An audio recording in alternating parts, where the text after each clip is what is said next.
Welcome to Coping with Ghosting, the podcast that provides hope, healing, and understanding for anyone who's been ghosted. I'm your host, Gretta, and today's topic is Post Betrayal Transformation, or PBT. My guest is Dr. Debi Silber.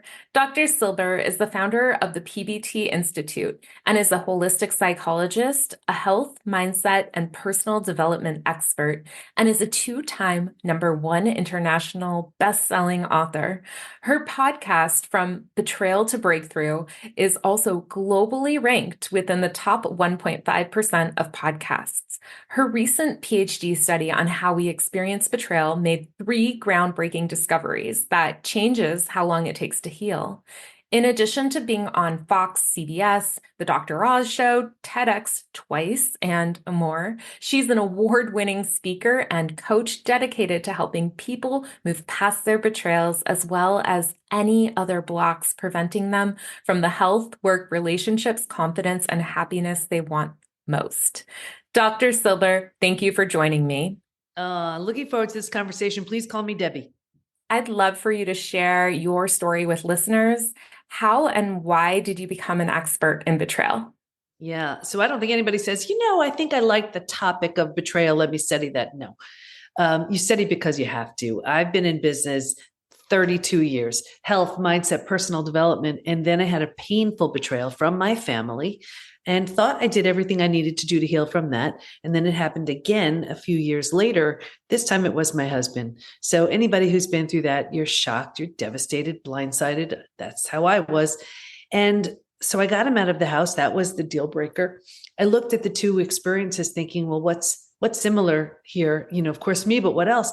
And I realized that I never even was like on my own to-do list. It was always about everybody else. So here I was, 4 kids, 6 dogs, a thriving business. And I decided to go back for a PhD. Like there was no book on this. There was no program on this. So I decided to just get a whole PhD in it. And then it was time to do a study. So I studied, it was in transpersonal psychology, the psychology of transformation and human potential. And then I had to do a study. So I studied betrayal. And honestly, I studied it just to get myself out of this jam so I could be better for my kids and my clients. And I did not see this coming, but that study made 3 groundbreaking discoveries, which changed my health, my family, my work, my life. And what were the key findings? So the first one was, I had a feeling that betrayal was a different type of trauma.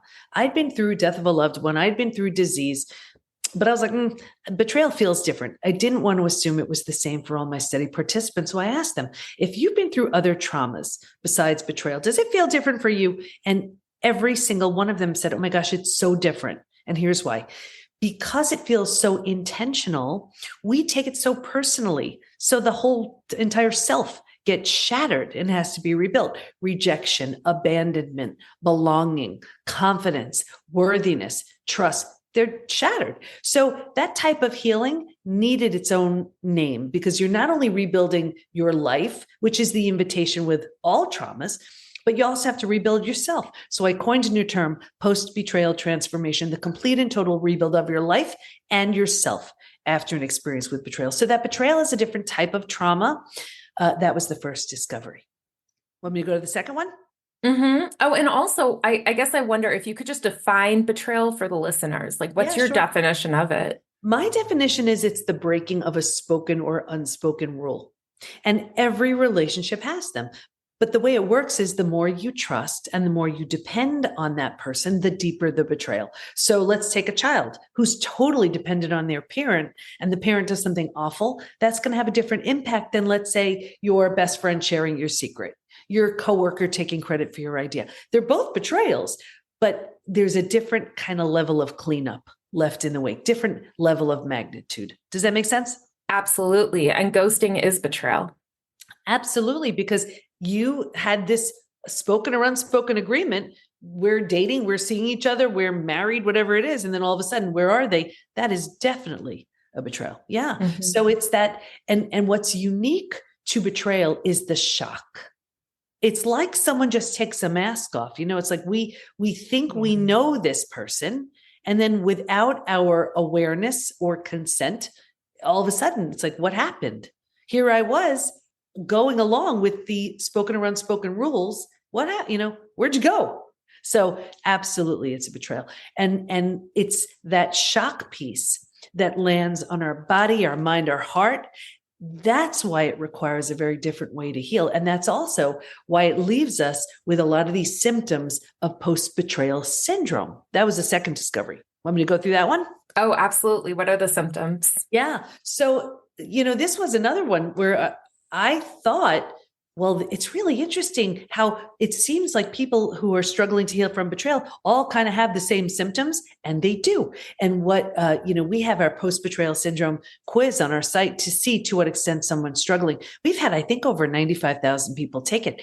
And a few things about that. The first thing is we've all been taught time heals all wounds. Well, I have the proof that when it comes to betrayal, that's not true. Yeah. It's not true. You can't count on time. You can't count on a new relationship to heal betrayal. Mm-hmm. You need to intentionally and deliberately heal it, because until and unless you do, it will follow you around in every relationship you have. So, and I'll mention the symptoms, but that's a really big misconception. And, there's a question on the quiz that says, is there anything else you'd like to share? And people write things like, my betrayal happened 35 years ago and I'm unwilling to trust. My betrayal happened 10 years ago. It feels like it happened yesterday. So we see betrayal is this long lasting, without intentionally healing it, this long lasting event that seeps into everything you do. Mm-hmm. So anyway, every few months I pull the stats from the quiz. Happy to share them. I would, yeah. Okay. So imagine 95,000 people, men, women, just about every country's represented here. So, and pay attention to these numbers because they're super high. 78%, we're talking out of 95,000 people, 78% constantly revisit their experience. 81% feel a loss of personal power. 94% deal with painful triggers. And if you've ever had a trigger, they can take you right down.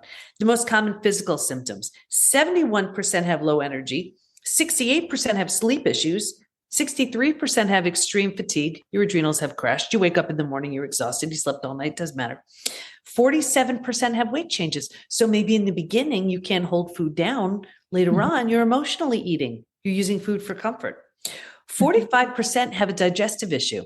That could be anything: Crohn's, IBS, diverticulitis, constipation, diarrhea, you name it.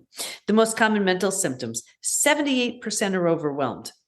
70% are walking around in a state of disbelief. 64% are in shock. 62% can't concentrate. So imagine you can't concentrate. You're exhausted. You have a gut issue. You still have to work. You still have to raise your kids. You still have to, do what you have to do. That's not even emotionally. Emotionally, 88% experience extreme sadness. 83% are very angry. You can go back and forth between those two all day long. 79% are stressed. Just a few more. Here's why I wrote the book Trust Again. This one got me. 84% have an inability to trust. 84%. Think about how that will impact you. 67% are preventing themselves from forming deep relationships because they're afraid of being hurt again. 82% find it hard to move forward. 90% want to move forward, but they don't know how. This is painful to listen to. It's so upsetting and sad. I mean, the good news is you can heal from all of it. And that's the third discovery. What's even more staggering about those numbers, you didn't hear me say 20%, 30%. These numbers are super high. Yeah. They're also not necessarily from a recent betrayal. This could be from that parent who did something awful when you were a kid. This could be from that partner who broke your heart in high school. So think about this. That person may not know, care, remember. They may not even be alive. And here we are, decades later, with symptoms because of something left unhealed. The good news is you can heal from all of it. That's the discovery. Yeah. And just to really show what, like, the extent of how long this stuff can last. We have a person in our community, a woman in our community. She's in her mid 80s. She had a 70+ year digestive issue from a family betrayal when she was a little kid. So imagine a digestive issue for 70+ years. 2 weeks into our program, she healed from a 70+ 7-year digestive issue. I just got chills. That's incredible. I mean, that's what happens because we're doing the same thing, thinking, well, time will heal it, right? No. So when I explain the third discovery and walk you through it, you will see exactly why we can have symptoms for 70 years if we're not careful. Want me to go through the third one? Oh, yes, please. Okay. For me, this was the most exciting. And what we learned was while we can stay stuck for years, decades, 70, years more, a lifetime, if we're going to fully heal. And by fully heal, I mean those symptoms of post-betrayal syndrome, like I just shared, to this completely rebuilt place called post-betrayal transformation, we're going to go through 5 proven predictable stages. Mm-hmm. And what's even more exciting about that is we know what happens physically, mentally, and emotionally at every stage. And we know what's needed in order to move from one stage to the next. Healing has now become entirely predictable. And I'm happy to share the stages if you want to hear them. Oh, yes, please. Okay. Because that would have been really awkward if you said no. Okay. This episode is sponsored by BetterHelp. Being ghosted can be heartbreaking. It can bring up intense feelings and open past emotional wounds. And what can really help is talking about these issues with a therapist. Because regardless of whether you have a clinical mental health issue like depression or anxiety, or if you're just a human who lives in this world and is going through a hard time, therapy can give you the tools to approach your life in a very different way. After being ghosted, therapy helped me handle challenging emotions and cultivate self-compassion. It was a game changer, and that's why I'm happy to tell you about today's sponsor, BetterHelp. BetterHelp connects you with a licensed therapist trained to listen and provide helpful, unbiased advice. You can visit their site using my link, betterhelp.com/copingwithghosting, and all you need to do is answer a few questions, and BetterHelp will match you to a professional who has years of experience helping people with struggles similar to yours.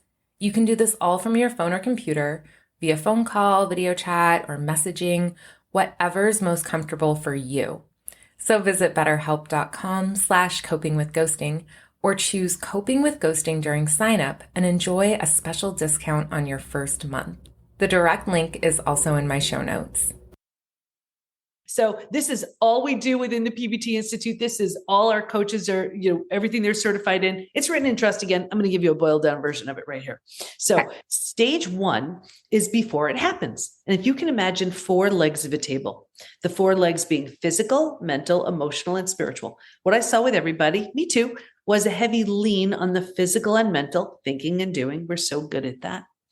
And kind of neglecting or ignoring the emotional and the spiritual, feeling and being.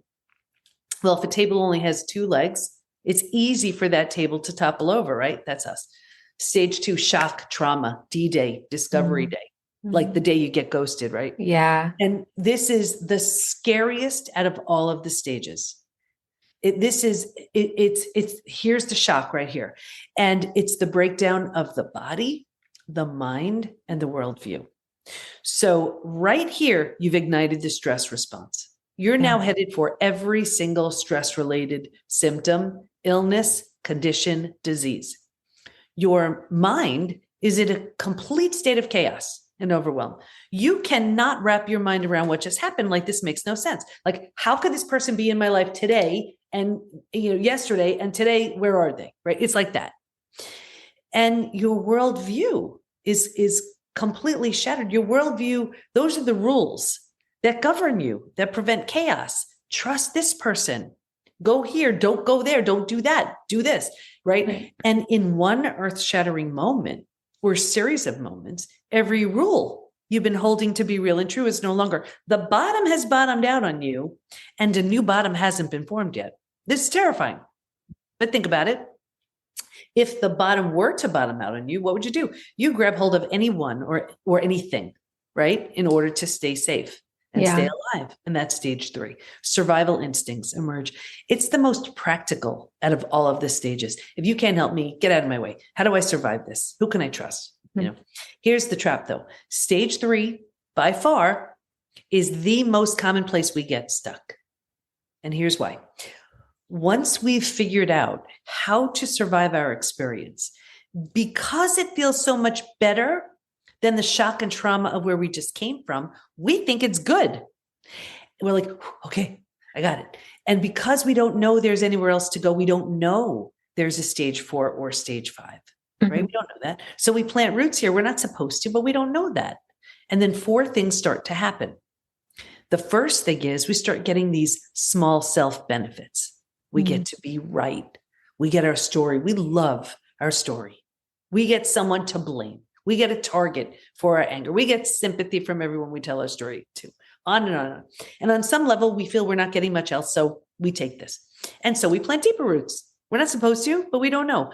And now because we're here longer than we should be, the mind starts doing things like, maybe you're not that great.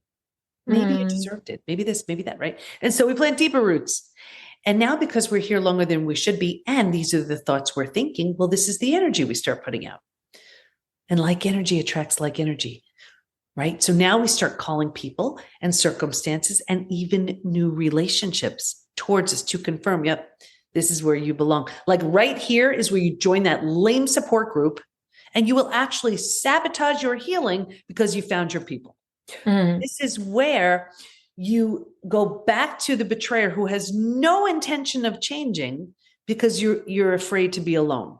You see, it gets worse, but I'll get you out of here. Because it feels so bad, but we don't know there's anywhere else to go. We're miserable, but we're like, I got to get through my day, right? Yeah. So right here, we start numbing, avoiding, distracting. So right here, we start using food, drugs, alcohol, work, TV, whatever, to numb, avoid, and distract ourselves from this painful place. So we do it for a day, a week, a month. Now it's a habit, a year, 10 years, 20 years, and 70 years, right? And someone 20 years later and say, that emotional eating you're doing or that numbing, whatever. Do you think that has anything to do with your betrayal? They look at me like I'm crazy. They say it happened 20 years ago. What are you talking about? All they did was put themselves in stage 3 and stay there. Does that make sense? Yes, absolutely. So how do people get out of stage 3? Yeah.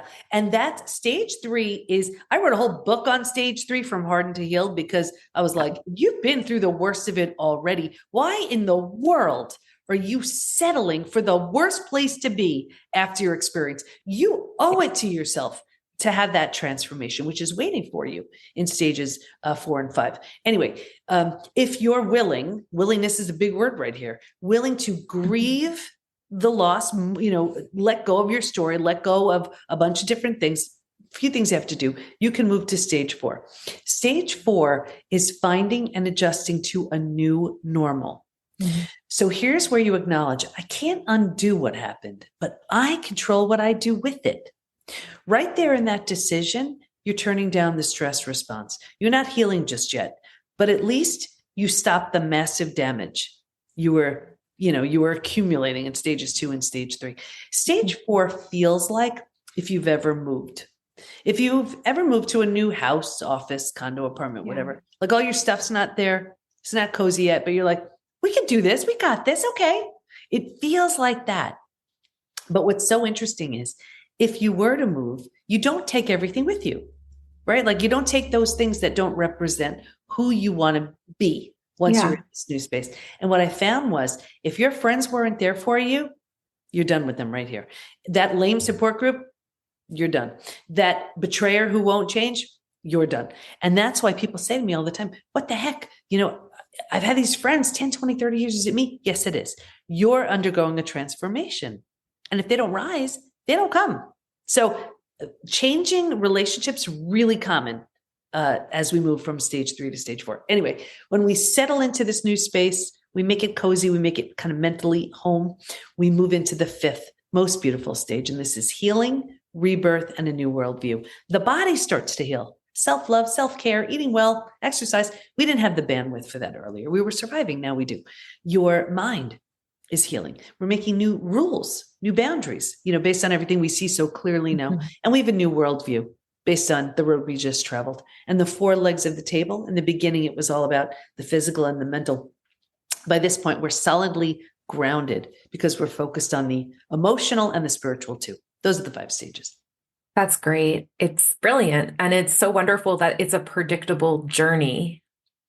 It really is. I mean, that's what's so beautiful. Like in the PBT Institute, everything is numbered according to stages. Like you go to stage 3 classes, you see stage 3 coaches, you do stage 3, program until you get to stage 4, and then you do all that until you get to stage 5. And it's so beautiful because I mean, you even check off things like did this, and you know exactly what you would have had to do in order to move to the next stage. And then you have we have this milestones and marker, this amazing sheet that really shows us this. If you have not checked off all these things, you're just do this to get to the next stage. So everybody knows they are fully and completely moving through the stages instead of just only addressing it from, let's say, one level. Like we have so many people coming in with therapy trauma, well-meaning therapists, but they don't know the 5 stages. So if anything is going to glue you to stage 3, it's endlessly unpacking your story, right? Right. Without a strategic plan to move forward. Mm-hmm. So the most well-meaning, you feel heard, you feel understood, you feel validated, but that's it, So that's a stage 3 thing. So it's important. It has a role, but we just move everybody through the stages. Right. That's great. When it comes to ghosting, oftentimes the person who vanished returns, and it really feels impossible to trust them when they want to re-enter our lives. In my experiences, I've had ghosts come back, and I just can't believe that they're not going to suddenly disappear again. So in your work, you discuss how you see trust as a brick wall. Can you share more about that? Yeah. I mean, and how could you trust that person? Right. Trust is, like you said, I use that analogy a lot. I look at trust like a brick wall where every opportunity someone has to show that they're trustworthy. That's like one brick in that brick wall. And I don't know of any other way a brick wall can be built, except brick by brick by brick, So it's like every opportunity someone has to show that they're trustworthy. That's a brick, another brick, another brick, another brick. And then all of a sudden they ghost you. Well, then that's the whole wall coming down, right? Yeah. So if trust is that brick wall and they just shattered that brick wall and then they come back, you're looking at this rubble of bricks now. Now, you don't have to do anything with it. You can walk away, totally fine. But if that person, if you want to feel safe and trust that person, then that person, the one who shattered the brick wall, has to be a really good bricklayer, and put the bricks up the same way the first time, brick by brick by brick. Here's the mistake, though. I see so many people who've been ghosted, right? Who've been betrayed. The ghoster, the betrayer, doesn't really have much of an interest in doing the work to repair. Yeah. And I don't even think trust can be repaired. It has to be rebuilt. They're really not interested in doing the work to rebuild. So the one who's been ghosted, the one who's been betrayed is like, fine, I'll do it. No. That's why you don't feel safe. That's why you don't trust. That's not your job to do. Your job, if you wanted to, would be to be willing to watch that brick wall be rebuilt. But for you to rebuild what someone else destroyed, no. Now, you're rebuilding yourself for sure. But when it comes to rebuilding an entirely new relationship, that has so much to do with that other person. Mm-hmm. And what are some of the signs that they are willing to rebuild? Like, what is a healthy rebuilding of the wall? Yeah. We have actually, it's called Rebuild. That's our program for the betrayer. And certainly not everybody would be interested in a program like that. Like the person who's just on to the next would never in a billion years be interested in that program. But this is like for the person who realizes I just shattered the heart and the trust of the very person that loves me the most and that I love the most. And I'm disgusted with who I am. And I want to become someone I'm proud of. So it's so interesting because at first, when people were asking me to create that program, I was like, I don't know. Do I even want to be doing a program like this? And I, I'm meeting with the betrayers. And I'll tell you, it is one of my most, I look forward to those calls. I meet with them. They meet with our coaches and everything and have their own community and programs, but I meet with them every month. And I love it because these are people who, because I'm giving them the playbook. This is what you say, this is what you do, this is what you never say, this is what you never do. And they are listening so intently and they're really taking it in. And one of the biggest things that I see with them, and this is to answer your question, is a willingness. Same thing with the betrayed too. They have to be willing to let go of their story and rebuild themselves. But for the betrayer, they have to be willing to let go of the habits, behaviors, everything that they've created. They have to be willing to change that. They have to be willing to look at who they've been.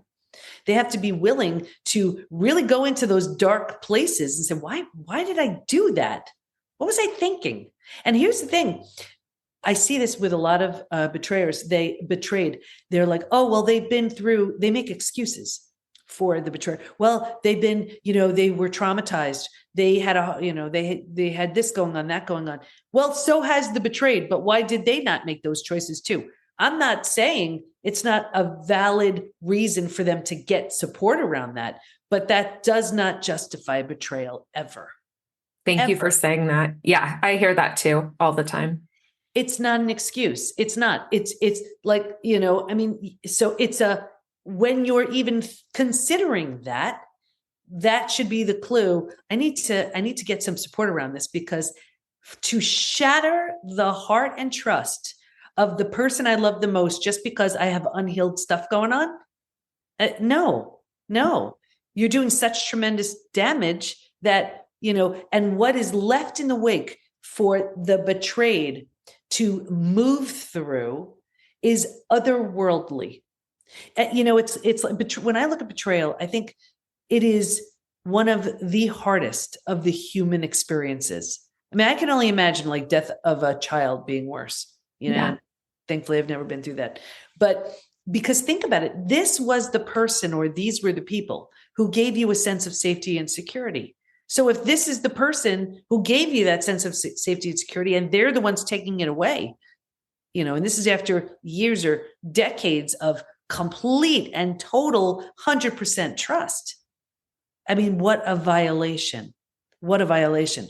And the beauty, though, is when I see someone moving through stage 4 and stage 5, I don't think I've seen stronger people, because they have intentionally and deliberately rebuilt themselves.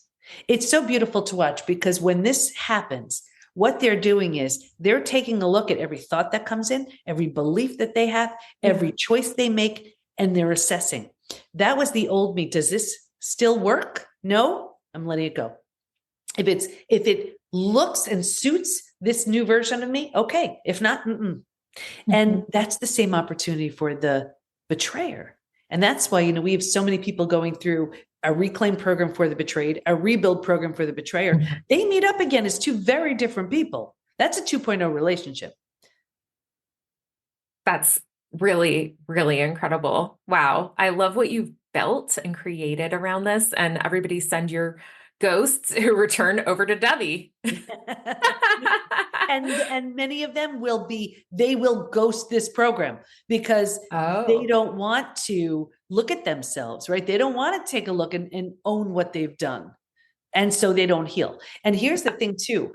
And the betrayed isn't going to like this, but I can only speak very straight. So if you're allowing this, you're enabling both of you and preventing both of you from healing, from doing the deep work that's needed to heal. And I'll tell you, there were 3 groups in the study who did not heal. One, this was the group, they had their story they were sticking with. They didn't heal. Number 2, this was the second group, this was the group where they ran to the doctor, put them on a mood stabilizer, anti-anxiety medication. They were numbing, may have made the day a bit easier to get through, not without a price. They didn't heal. The third group, this was the group where the betrayed, let's say the ghoster, doesn't have any consequences, very little consequences. The person who was hurt just tried to turn the other way, look the other way, whatever. And I saw 2 things. And it was usually out of financial fear, not wanting to break up a family, religious reasons, fear of change, whatever. But I saw 2 things: a further deterioration of the relationship. And number 2, that group had the most symptoms of post-betrayal syndrome. Your Mm. broken heart can't handle that. But we're so afraid of the death of the old. That's the only way you birth the new. Whether that's, and just to close the loop on my story, so everybody knows, um, whether you rebuild yourself and move along, and that's what I did with my family. They weren't changing, but I was. So that was the end. Or if the situation lends itself, if you're willing, if you want to, you rebuild something from the ground up, new with the person who hurt you. And that's what I did with my husband. So not long ago, as two totally transformed people, we married each other again. New rings, new vows, new dress, and our 4 kids as our bridal party. And for those of you now who are thinking, oh, she sold out or whatever, look, you can imagine what I hear. It was by far, hands down, the hardest thing I've ever done. And the only reason why I was able to do that was because I moved into stage 5 and he did on his own as well. So when we met up again, it was as two completely healed and changed people. Yeah, and that's beautiful. And I just heard your story in your book, Trust Again. So it's really powerful. Thank you for being so vulnerable and sharing that with everyone. It is really turning pain into purpose and helping everyone with what you've been through. And I know listeners here will appreciate it. And we should all go listen to your podcast too, because it's so incredible. Read your books, join the programs, everything. Thank you so much. It's, when the 5 stages showed up, and I'm a very private person, I was like, how do I keep that to myself? And so I put it in a program and it blew up. And then everyone wanted to work with me. And I was like, what do I do now? But I wanted to get the 5 stages into everybody's hands, coaches, doctors, therapists. So I created our certification program. And then I was like, wait a second, I did the research. I know what works. What would happen if we put everything that works under one roof, excluding everything else? And that's the PBT Institute. And it was so interesting because, especially with writing Trust Again, I set the whole family down. I'm like, this is, I don't know what's going to happen here. And I thought that the kids would be like, oh, come on, mom. They were, really behind it. My biggest supporter was my husband. Oh, Yeah. He's like, you're going to help so many people and you're going to show them that people can change. And that's how I knew he was totally different, because if he, and like many betrayers, if they're like, no, don't let the kids know, don't let our friends know, don't do that, then that's about them. That's not a person who's ready and willing to really, really change. Mm-hmm. Yeah. Do you have any final things that you'd like to share with the listeners about ghosting or being ghosted? Yeah. And I say this for the betrayed too, if it's not a ghosting thing, but if it is, it's sort of the same thing. And it's a mantra. And if you have to repeat this a million times, it's worth it. Even though it happened to you, it's not about you. It's not about you. This is someone else's weakness. This is someone else's unhealed whatever. This is someone else's issue. It's a great opportunity for us to always look and say, what do I want for next time? What am I maybe not realizing? Am I not realizing how lovable, worthy, deserving I am? Like, we want to take a look to see what we can learn from the experience, but what you don't want to do is just assume that it's about you, because it's not. I agree 100%. Thank you for those wise words. How can people connect with you? Yeah, thank you. Everything is at the PBT, as in Post Betrayal Transformation, thepbtinstitute.com. Perfect. And I'm just so impressed with what you've accomplished. And thank you so much for taking the time to be here. Thanks so much.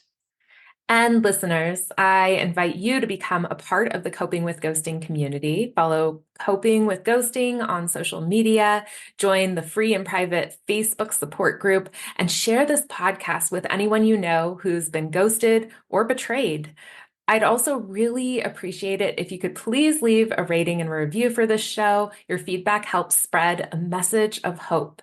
And finally, be sure to remember, when you're ghosted, you have more time to connect with yourself and with people who have stellar communication skills. You deserve the best. And one last thing. I enjoyed speaking with Dr. Debi so much that I am well on my way to getting certified as a post-betrayal transformation coach. I'm already a coach for people who've been ghosted, but I loved her steps and methodology and would love to incorporate it into my pre-existing work. So stay tuned as I will be giving you updates on new programs and memberships and things that I'm going to do once I finish the certification.